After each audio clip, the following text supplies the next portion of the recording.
What's good? What's good? You know what time it is? It's time for Elevated Vibes right here on IntellectualRadio.com, a iHeart radio station.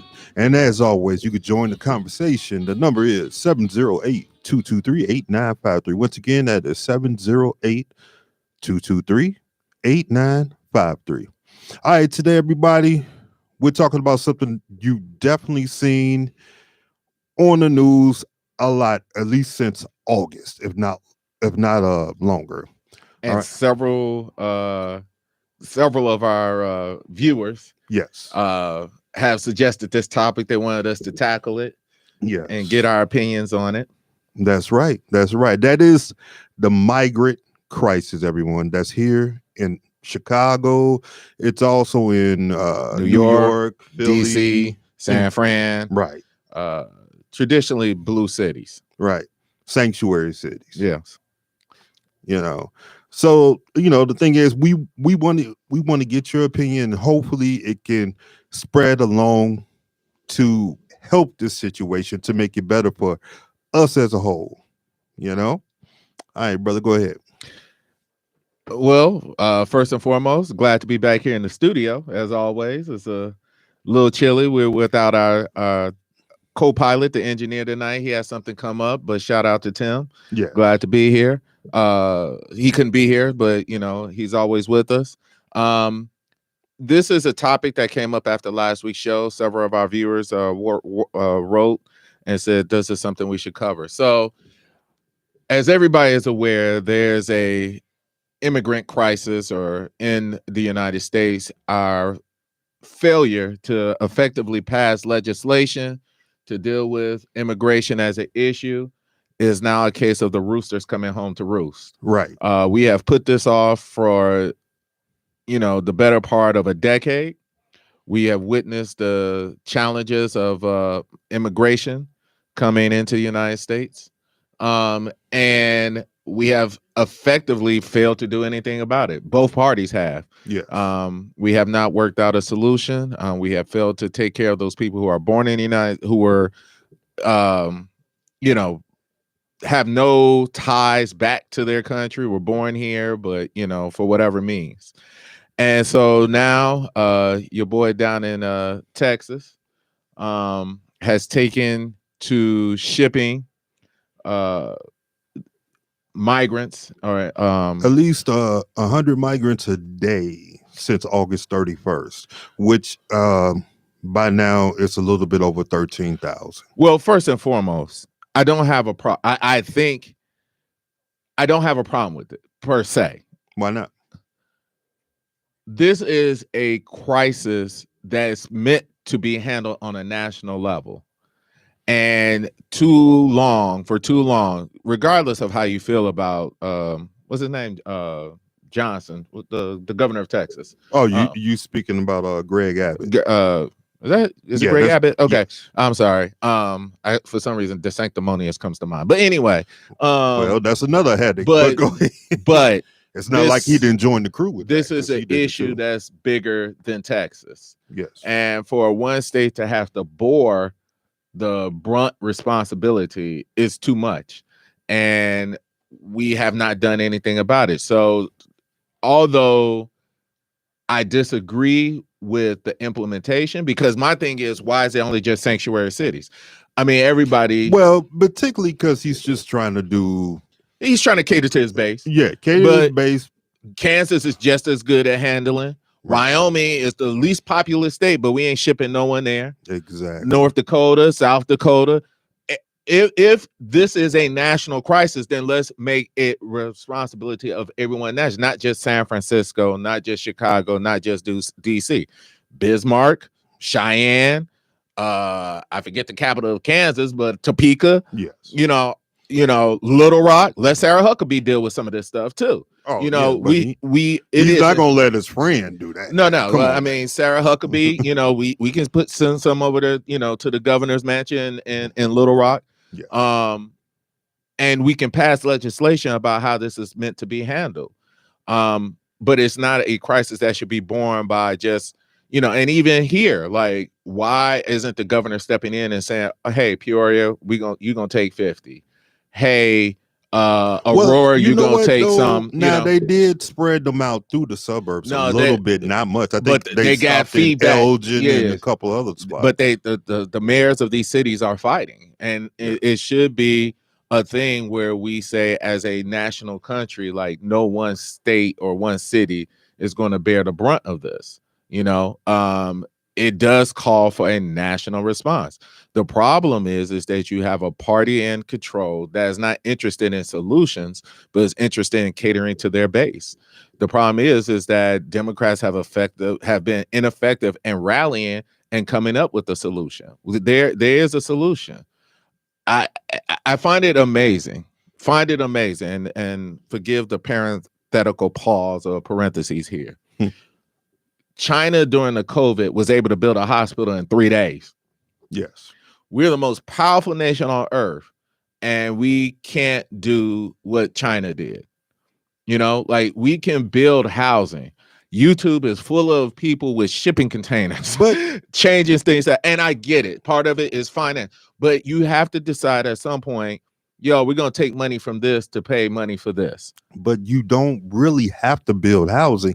There is a lot of vacant homes that could be rebuilt, restructured or whatever, where you can bring some of them. But those belong, and those are private entities. So you have to have the banks and say the banks, hey, you in essence have to do eminent domain and say, hey, we're going to offer you this. The problem with housing is that they belong to someone. Right. And I was about to say some of these folks that they belong to are, it's flipped upside down anyway. You know what I mean? It's still it should be an offer from the state, city, or whoever. Like, hey, it's still a taking. So if you can figure out who owns the property and say, this is a matter of national emergency. They could simply you could do that. You could do that. You can, but I do have a problem that in the housing crisis, we were unable to give money directly to Main Street and allowed these banks to foreclose. And now that there's this national, and that was a crisis too. And now that we have this outside external crisis, and I think that's the fundamental problem when we get into the root of all of this, is that people have a problem with the fairness of it all. Like when Main Street needed help, banks were foreclosing left and right, taking people's property.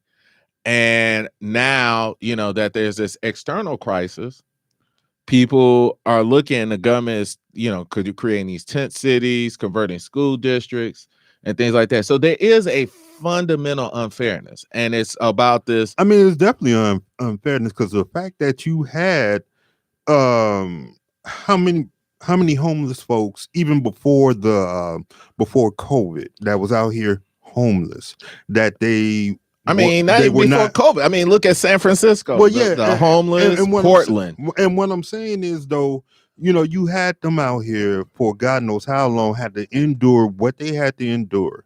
But now that we got this migrant crisis, you can find money all of a sudden, for them. You can find housing for them. I'm not saying that they should not get housing, because from what some of these people been through, and let's keep it real, some of them have walked through at least 5 to 6 countries to get here. Well, first of all, let's look at how we have traditionally viewed homelessness in this country. We've always seen it as an issue not of economics, but of morality. Somehow you have done something to deserve to be homeless in this country. We don't look at it as a mental health crisis. We don't even look at it as a sociological crisis. We've always looked at it as a moral crisis. Like, you've done something. Never mind the fact that 61% of Americans right now live paycheck to paycheck. 61, I think I read somewhere that 70% of Americans have less than $5,000 in savings. We're all one car repair away from losing our jobs. Yes. We're all one paycheck away from losing our homes. Right. And part of that is just because wages have not kept up with the price of inflation. I was reading something. I said, I think the price of a house, a teacher was paid $64,000 in 1994. and the average salary or the average price of a house was like $105,000. The same house today is worth like $300,000, but the average teacher salary has only gone up $69,000. Yeah. So $5,000 increase, but your house has almost quadrupled in value. So that means your taxes go up. And so that's why we're seeing that people have less and less savings. People have less and less to deal with emergencies. So traditionally, going back to my point, is that we have traditionally seen housing as a moral issue when it's absolutely not. I wonder what would happen if we declare war on homelessness as opposed to a war on drugs. Right. If look at all the resources and things like that, and you're trying to tell me that the reason we had a war on drugs is because we say it represented a clear and present danger to the health and safety of the United States citizens, but somehow housing and homelessness does not. Yeah, I agree that they're not, how can I say, putting the emphasis that they should. Okay. They've never have. And I mean, Chicago tried in 2013. They had the so-called Plan 2.0, where there were 7 steps that they were going to do to end homelessness, which, and I'm going to read the steps off real quick. Okay. They had supposed to be a crisis response system, access to stable and affordable housing. That doesn't exist. Exactly. Youth homelessness, they're supposed to correct that. Employment, bring that, into the picture. Have advocates and civil engagement, a cross-system integration, and a capacity building. And most of this has not happened, and that was in 2013. Look, my background prior to my current role was in social services, and in social services, I worked in the housing. And the fact is that affordable housing, there's no such thing as it. Right. If you're making minimum wage, there's no way that you can afford the average price of housing. So first of all, there are socioeconomic factors. We have built too many single family homes and not enough multifamily homes. So that's one. So that creates a crunch. We're not building homes at the same rate that we used to. We don't build apartment buildings the same way that we used to. Starting out as a starter home, even if I think the average price for the starting home now is like, I think I read somewhere like 250,000. That's about right. That's about right. That's a high rate if you're coming out of, let's just say, college, right, and trying to afford a house. And you already got bills. And you already got bills. You already got student loans, right? So exactly. That makes it hard. So we have to take a systematic approach to this. First thing and foremost is we have to create more affordable housing. We need to invest in affordable housing. That includes, apartments, I'm not a big fan of condos, but multifamily homes. We have to give up this dream of everybody. Whatever can help. Yeah, condos, apartments, whatever. Yeah. So you got to do that first. The more there's limited supply and too much demand. So the only way you're going to flip that is to flip the script. We have to create more supply than there is demand. That will drive down housing quickly. You also got to look at the fact that the more housing we create, the more jobs you create. You're talking about carpenters, roofers, electronics, HVAC, plumbers, all of that stuff. So if we were to truly declare war on housing, we would bring the national government to bear and say, these are the issues that we're going to address. All right. So that's one. Two, housing there should be some kind of housing subsidy as it relates to your income. Like the more you make, the less we're going to contribute, 3, we have to figure out a way to take bankings out of it. You know what I'm saying? Because too often the banking system has led to discrimination, and who qualifies for a loan and who doesn't qualify for a loan. And even we're finding out that the way our home is evaluated depends on who comes in and does the, appraisal. There's been systematically found out that, appraisers of non-color generally appraise the housing less than what it should be for people of color.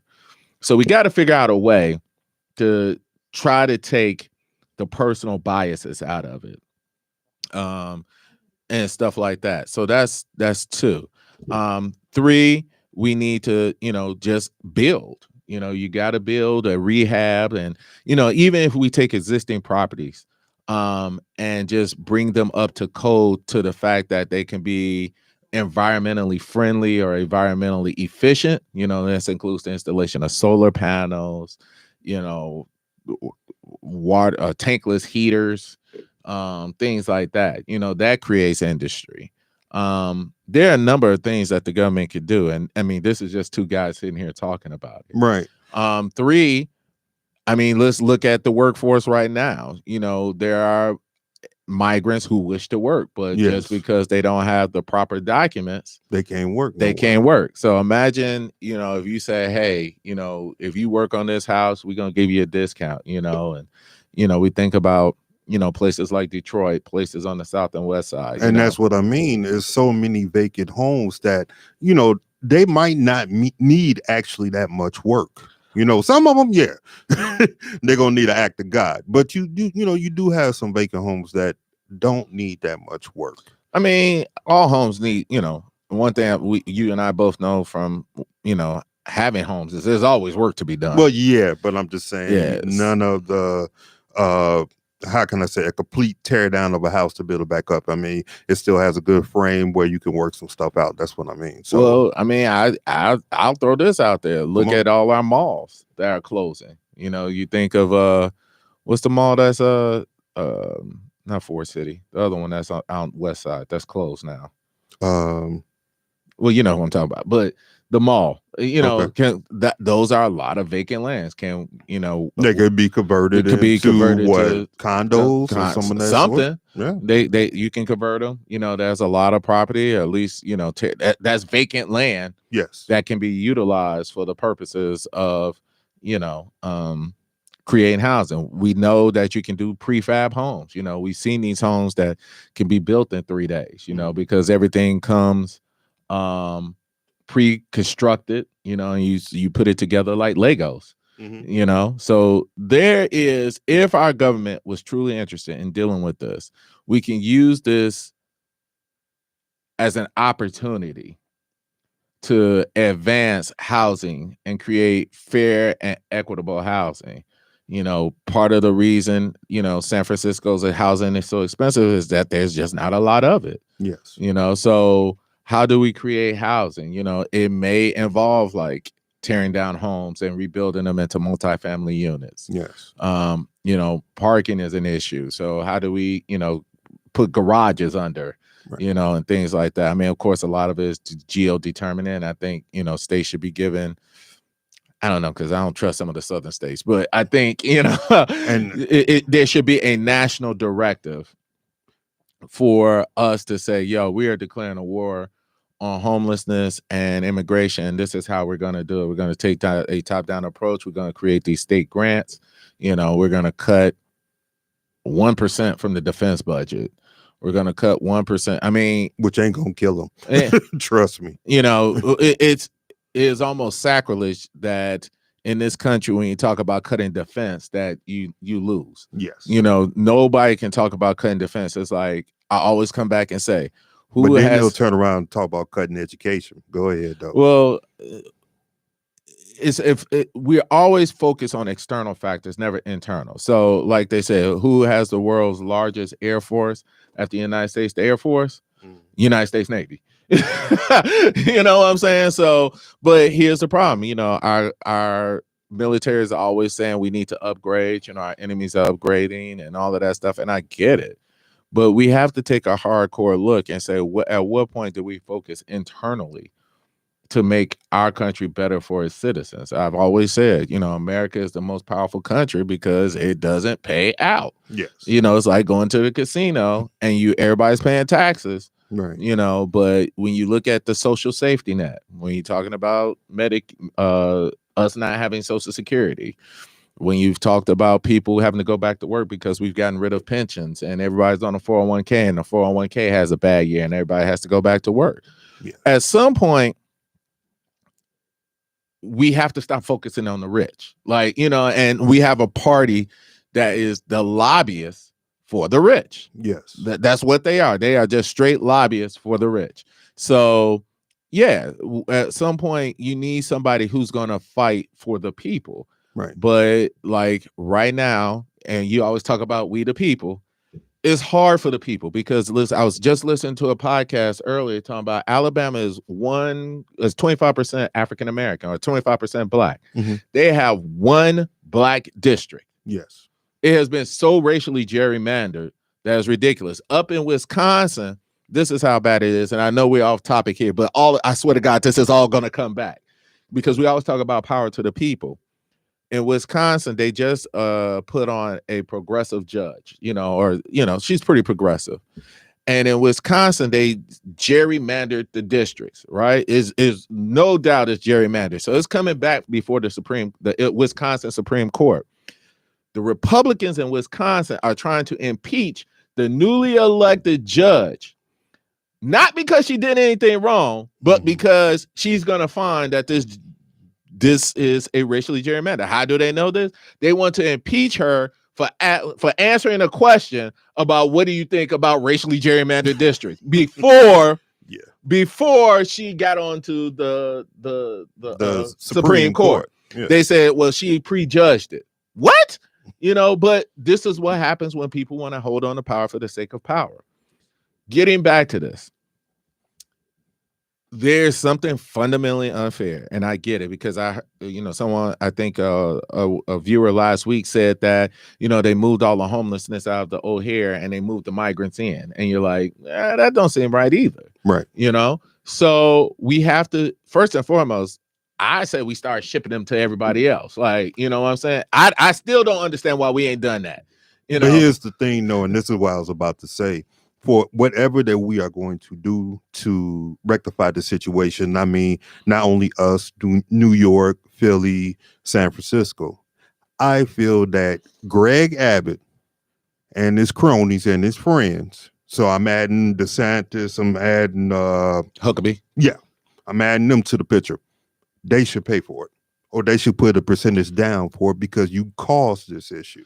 But I'm not saying because, I mean, if you look at it right now, Chicago by the end of the year will be $300 million in a further debt. That's the federal government, though. I mean, what else was Texas supposed to do? I mean, literally, you just said they could have been sent to Wyoming. Yeah, but they could have been sent I get why he did it, and he wants to make it a point. Wants to prove a point. Yeah. I mean, but this is But you playing with people's lives as you doing this. But are we doing anything different when we say, hey, ship this person to, Kansas City? Are we saying anything different when we say ship this person to Des Moines? What I'm saying is I understand it.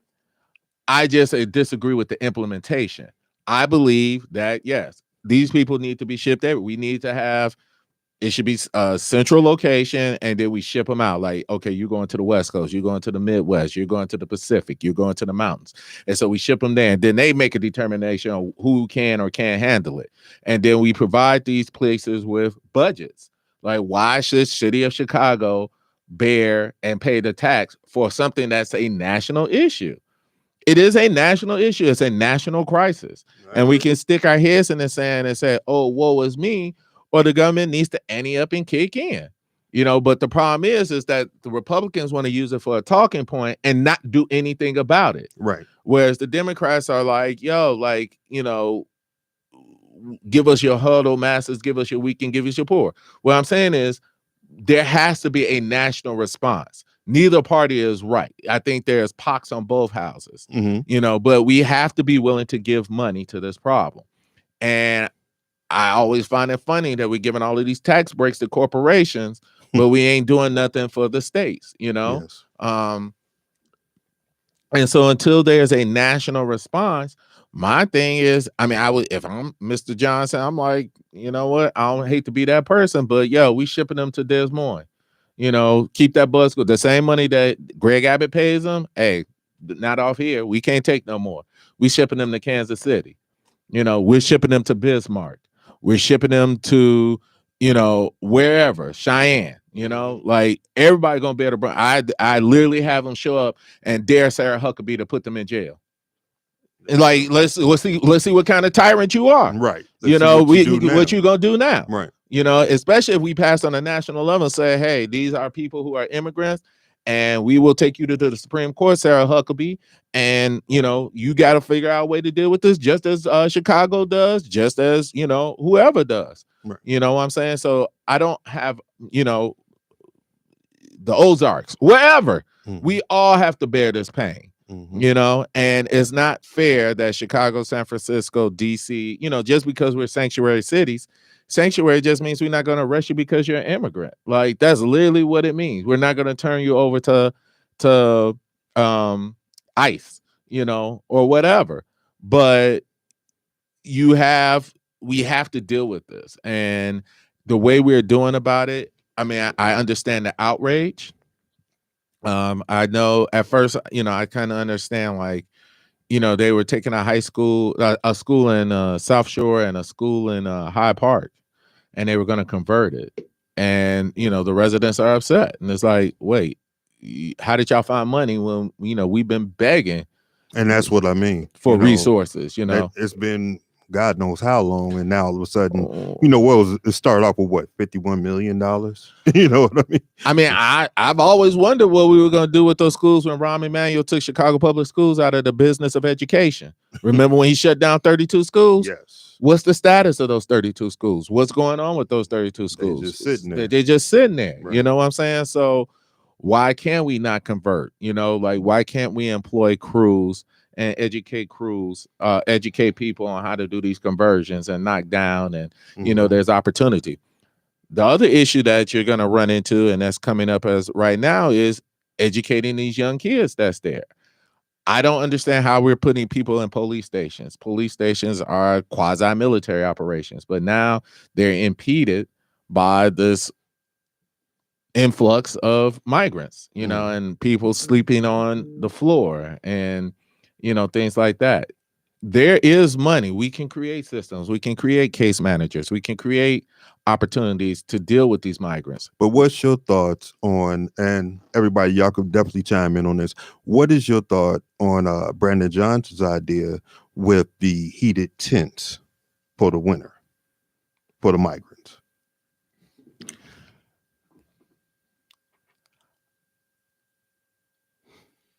I'm sorry for the silence. Here's my issue.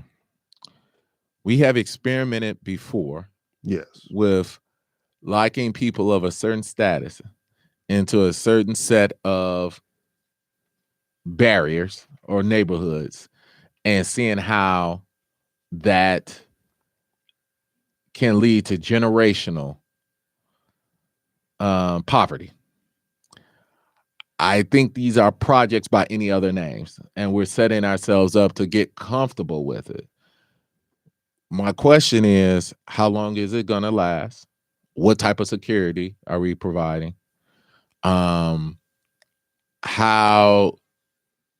How do we not go down that road? Because that's what it was in the 60s and 70s when Robert Taylor and Cabrini Green went up. This was supposed to be temporary. This is supposed to help people get back on their feet. This is supposed to, all of the accoutrements that we're hearing Mr. Johnson preach. We've been down this road. And so my plan is, what's the exit plan? What's the exit plan, Mr. Mayor Johnson? How do we prevent these? Because we get comfortable. Like, okay, we got them out the police stations. We got them out of the firehouses. But now, we've locked them in. They can't work. The men are sitting around. The children are not going to schools. There's, lack of security. People are together, and when people are together and they feel their family are threatened, that leads to a certain type of inclusiveness that may be detrimental to the health and order and taking advantage of people who are just recently arrived. So what's the plan? How do we keep this, churning? Like, it's like still water. And then I add on to it, because there's been talk, has been like a growing concern, because of, you got these people who literally can't do nothing at this point, and stuff such as that is getting colder, and you may want to eat. It can bring criminal activity. That's my point. That's my point. One of the things that they've been saying, they've been saying that, it should draw into an automatic deportation. But then, like I just said earlier, you got some people who walk through probably 9 countries to get here. I mean, it's a recipe for failure because people are going to take care of their family. You know what I'm saying? So, and it's not just the criminality. Yeah. The flip of it is they're subject to more criminality. People can take advantage of them. So this is a very short-term temporary solution. And, it works for the summer, but what are we going to do when March hit? Are we still putting people in tents? Right. And make it through February first. I mean, well, I'll give you a perfect example. When COVID hit and we set up that tent city in McCormick Place, the old McCormick Place. Yeah. Why can't we do that now? Why can't we bring up anybody know what's going on at the old McCormick Place now? That seems like a structure that can but that money don't want them in there. You know that. That's why I'm saying you have to use eminent domain. Like we're going to this is a taking. It's the same reason, it's in the best interest of the community. We already see, and even though, we supposedly have boosters to deal with it, COVID, like you just don't want COVID running rampant, should it happen. Right. So I get it, he is under pressure, but, we need to be talking about eminent domain. Like, we're going to do this as a temporary but then taking. also you'll have some of these businesses when you come with that eminent domain, especially for that reason, they'll start claiming, oh, you're starting to be socialist and so forth. So here's that issue that will come, and we're all socialists. We all agree that it's better when we pool our resources. That's in the better of the community. I have not had to ever have a fire put out at my house, right. But I pay taxes for it just in case. Yes. I have, we all pool our resources for various things. So we're all socialists to a certain extent, Yes, but of course, they will never want to claim that and give you some jolly excuse. Look, this is hard times call for hard measures. Right. I agree. I'm just, throwing out there what and I know that they'll bring to counter any of that. Then what's their solution? That's always my issue. They never have a solution. No, then shut up. Like everybody can come with a problem. Right, but they never have a solution. Everybody can come with a problem. Messing with their possible money. Yeah, well, everybody has a solution. Everybody has a problem. Nobody has a solution. So I think the tent city is a great temporary idea, but again, we've seen what's happened when you group people of a certain economic stratosphere and group them all together, and then what happens, and then neglect, and when the press is gone and all of that stuff, now you got finding out that Tent City 1 is this haven of crime, and that gangs have moved in, and all of that stuff. This only happens because the water is not churning. You move people in, you move people out. We have to set up more immigration courts to determine whether or not people are warranted in staying here in this country, or we should deport them. It is a national emergency that requires a national response. I mean, how do you feel about the tent city? What is your thoughts on it? I mean, personally, I do believe that it's not the best ideas in the world. I understand by being temporary and so forth, but you're taking people from the hardcore cold floor of a police station to the hard ground. I know one of the spots they were talking about was at if I remember correctly, around 115th and Halston. A big parking lot that used to be I think it used to be a strip mall there. I think if I'm correct, I'm kind of familiar with that, but I know what you're talking about. Yeah, you're not helping them really at all if you honestly look at it. It's not really. It's just pushing the situation down the line. That's all it's doing. So, is it the best idea? No. Do I understand on a temporary basis? Yeah, but just like you said, temporary could turn around and be forever.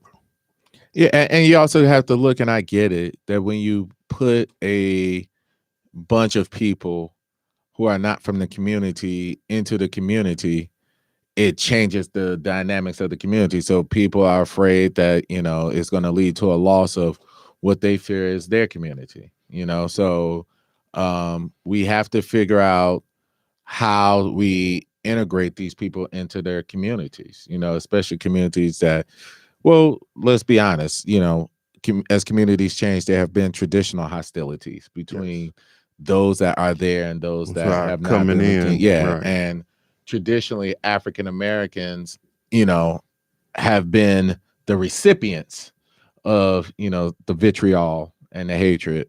And so now what we're seeing is a lot of these communities are still communities of color. Right. And then it adds to the question of why did you all not think of the military tent cities before with all the other homeless that's been there for God knows how long? I mean, Wacker Drive has been the camp for homelessness for a long time, and like, why is there now this push? Right. And that is a fair question. I think our city has to answer. Like, I've always been fascinated that we have these shows. I'm thinking of, container homes, like, that great show. Love it. I'm like, yo, I want a container home. But why haven't we been able to do this before? Or, it only have to be, like I say, it could be something that's 800 square foot, what I'm saying, that, we can build into the existing structure and say, this is, housing is meant to be temporary, or whatever.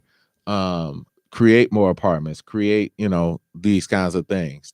At the end of the day, people want three things: food, safety, and shelter. Yes. And so if you can integrate these into the community, if you can build and, do it in such a way that they're durable. Yes. Safe, and people will traditionally, go along to get along to maintain that, and if you can do these container homes or these prefab homes and they're durable, whatever, then yeah, why not? And then, like I said, try to find a way to employ these people. A lot of them come with skills. It's not like they were just homeless down in Venezuela, they, or wherever.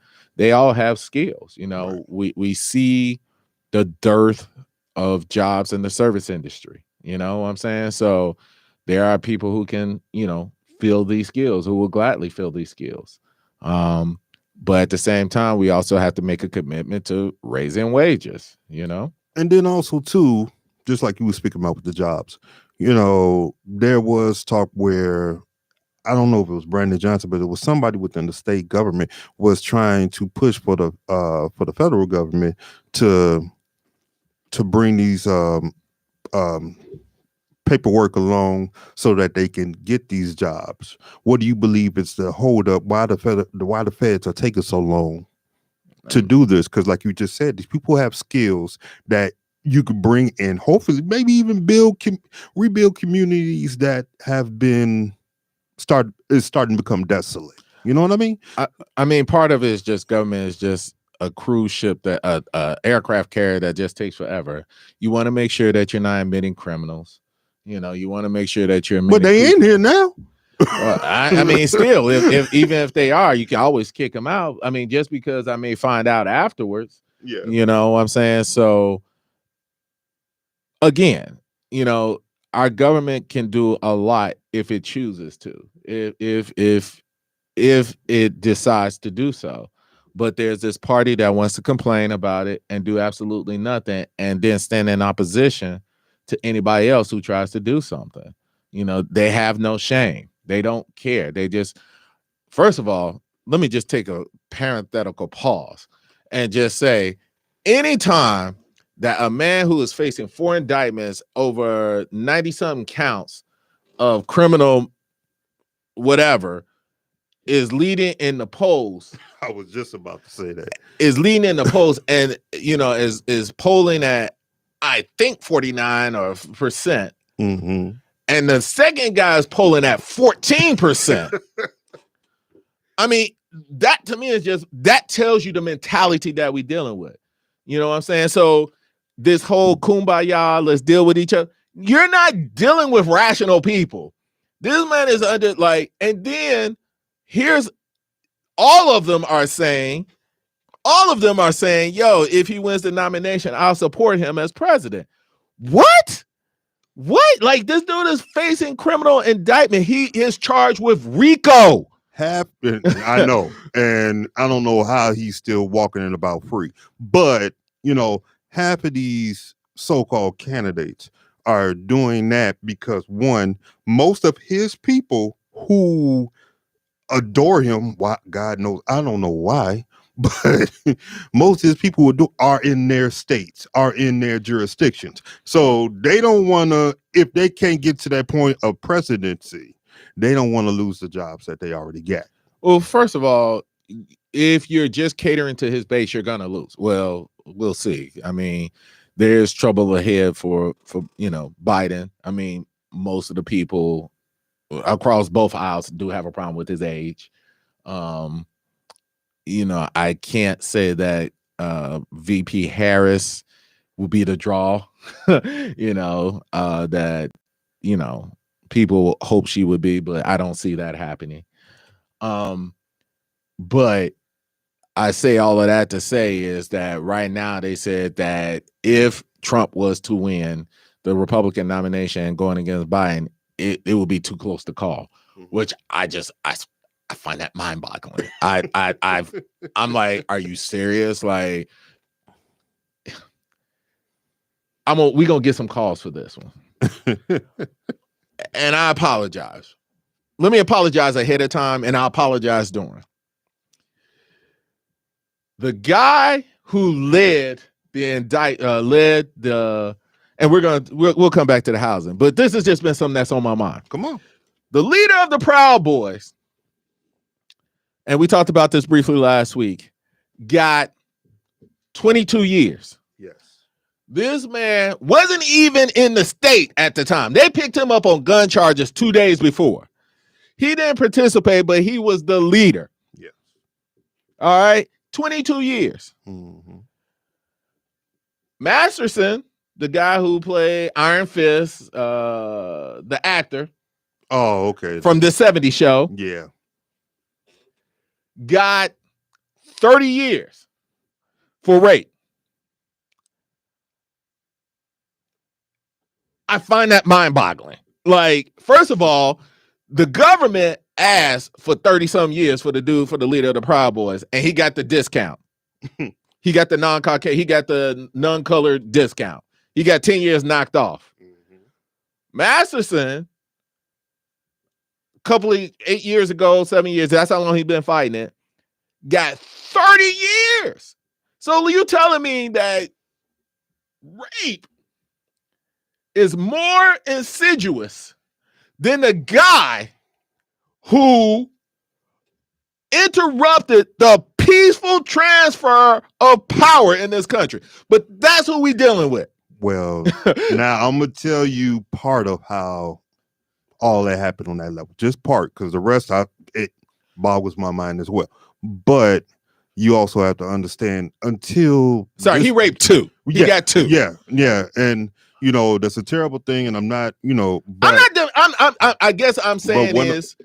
I have a problem with the proportionality. Like, yo, you interrupted the peaceful people. This is what I'm saying. Stormed the Capitol. And this is what I'm saying. A lot of folks did not even know or had any knowledge of this peaceful transfer of power. What are you talking about? We watched it on TV. No. I'm saying overall. You understand what I'm saying? Years before, nobody really even paid attention to that. I mean, people are now. Because we took it for advantage. But this dude led the revolution. I'm sorry, it wasn't a revolution. He led the insurgency. Let me correct that. Yes, he led the insurgency. Yes. Where his people mobbed, ruled. Yes. Hurt police officers, had their put the Confederate flag inside the Capitol. Yes. Confederate flag has never been inside the Capitol until Duck Dynasty took over. All right? So... But yet somehow, and granted, we're talking about the housing issue, but I just had to bring this up because it's been on my mind. Mm-hmm. I don't understand Well, I do understand. This country will go to the ends of its length But I'm saying, protect females of non-color. right, I get that. But also what I'm saying, you know the issues and the strife of rape. You know what I'm saying? You know all of this. I got it. And it's been drilled. And you know what I'm saying? But the thing is, not undermining that. The people it is a serious in general had crime. no real knowledge of this until that happened. So it's still fresh and new to them. And then after a while, you know what people do? They turn around and they don't want to pay attention to it no more, and they'll watch a reality show. But we all, the whole reason we have sentencing and all of that is, yes, theft is wrong, okay? But there's grand larceny and there's simple theft. We don't reckon if you go to the store and steal a piece of bread and your defense is, Judge, I had no, and all of that, the judge gets a right to look at it and say, hey, whatever. My man was asked, the federal government asked for 30 plus years. He got the 10-year discount because they said it wasn't domestic. It wasn't domestic terrorism. What? If that ain't domestic terrorism, I don't know what is. What is? Okay. All right. Let's just assume I buy that. All right. So we don't get the domestic terrorism enhancement. What I'm saying is when we look at the proportionality, actor, now granted, he was found guilty, but I'm sure he was like, they consented to this, all of this, blah, blah, blah, blah. Horrible, horrible crime. He got 30 years. My man who literally interrupted the peaceful transfer of power, interrupted the Congress, interrupted the vice president, led people to believe that it was right to attack the police. Which also caused a death of at least one officer or three officers? Three. Okay, go ahead. Well, we'll say three. Okay. Well, none of them it's all circumstantial. No, but heart attack, suicide, all of that stuff. 22 years. and the main person who led the insurgency, not the guy, the Proud Boy, but the one who encouraged it, is still walking around free. Yeah. So I bring that all back to say, go ahead. We're not dealing with rational people. So when you always talk about the people, I'm like, no, it ain't the people. You can't lead the mob. You can't govern the mob. You lead the mob. And that's why I'm saying we have a party that is kowtowed, that doesn't care, that only wants power for the sake of power. All right. And I don't know what the solution is. If you're dealing with racial gerrymandering in Wisconsin, you're dealing with racial gerrymandering in Mississippi and Alabama, the people have been disempowered. The people have been disempowered.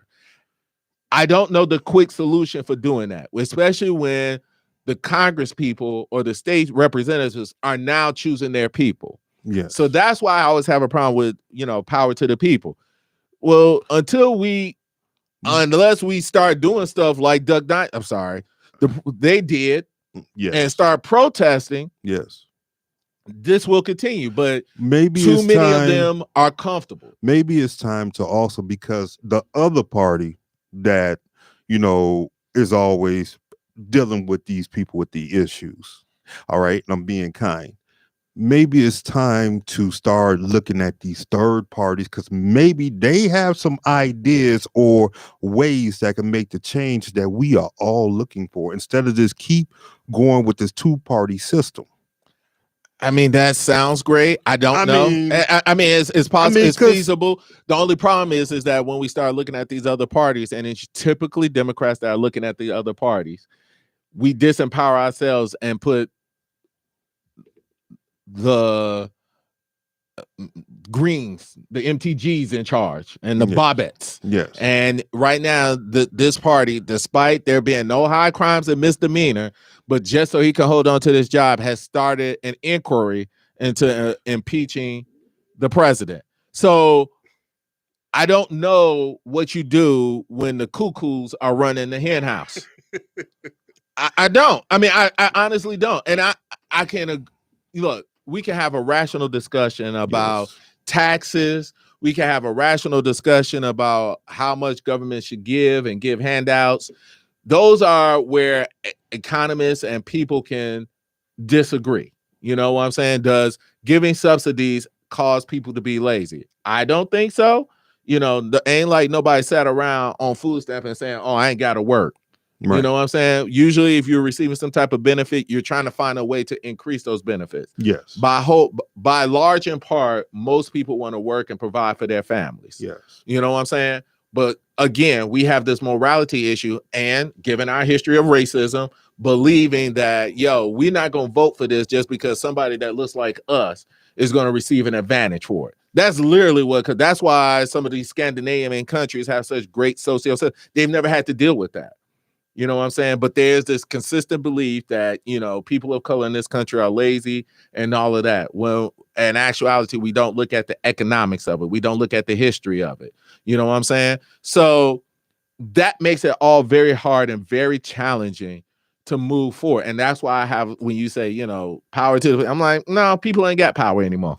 You know what I'm saying? That's because they choose not to take it, though. No, See, I mean, what are the people in Alabama supposed to do? On certain levels, hold on. One of our districts. Now, on certain levels, we choose not to take it. But look at what they did in Wisconsin. Most of the people who ran were Democrats. Like, they won. Like, the Democrat, the state attorney general, the governor, they were all Democrats. You know who they couldn't beat was the House. Why? Because the House chose its members. And so therefore they drew these crazy ass districts, crazy butt districts, and led to gerrymandering. And they even admitted. They admit that we drew these districts in order to maintain power. So how are you supposed to overcome that when the levers and powers of government are concentrated against you? So I don't know what the simple. I leave that to the more astute political scientists. I don't know, but I think the people are trying to do the best that they can. But the powers that be, the concentration of power. But you see, the thing is, you still feeding the powers that be, regardless on how you may look at it. We feed these people. Well, we're feeding them. We got to demand term limits. We have to do something, but maybe the thing that comes out of it is, I hate, like Thomas Jefferson said, and I hate to say it, is a revolution is a good thing every now and then. Maybe we need to seriously sit here and say, hey, like we did the peaceful protest when Trump got into power. Remember, everybody marched on Washington and all of that stuff, but nothing came of it. And we found if you turn around and that whole thing, like you said, nothing came of it. But then yet we were still feeding those who were an aid to Trump. And I'm saying making sure that they made money. Well, part of it too is the economics. And economics is hard because there's so many levels. But maybe we found out these corporations that are supporting these parties and stuff like that, we stop buying from. And that's what I mean.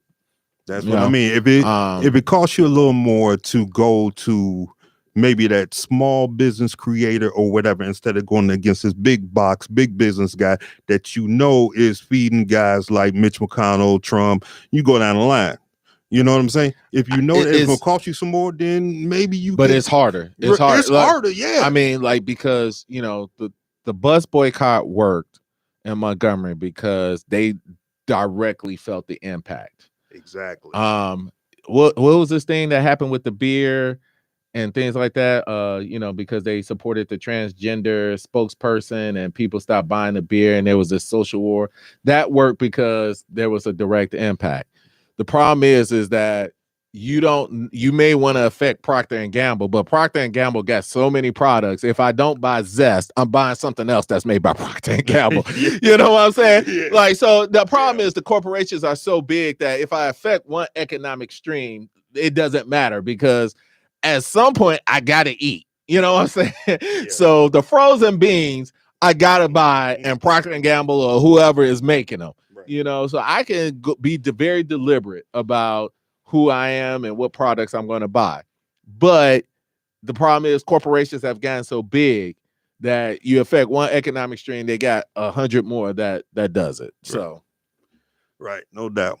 Well, everybody, I know for a certain part of this, we kind of slid and dipped off topic, even though you could turn around and bring it back on topic in saying that,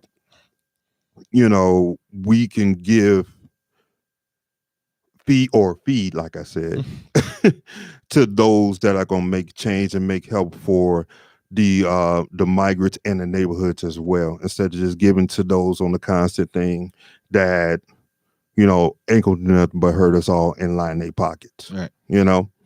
But anyway, we come around to the tail end of everything, but let's keep this conversation going. You can always hit us up on the email. That is the triple threat of radio, all one word, at gmail.com, or you can hit us on this Facebook Live. Any last words, bro? You know, as always, I try to part with words of wisdom and just, you know, dealing with challenges and things.